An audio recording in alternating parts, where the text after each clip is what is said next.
माझे मित्र म्हणा चाले म्हणे याच गाडीनं. मी म्हटलं चाका नाही ना रे, कोणत्या गाडीनं चालता. जल्दी बोल, कल सुबह पनवेल निकलना. मग छोट्यानं घेऊन आला माझी गाडी.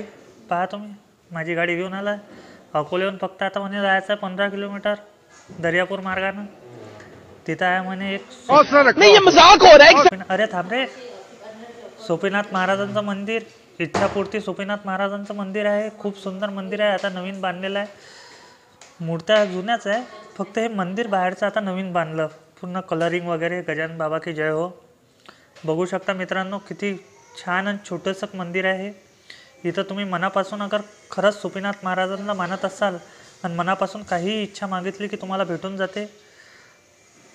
जय सोपीनाथ महाराज की जय. भोलेनाथ, भोलेनाथाचं बी दर्शन झालं. साईबाबा, त्याच्यानंतर विठ्ठल रुक्माई, सगळेच देव आहे इथं. हे डोम्या शेठची बी मूर्ती इथं आहे.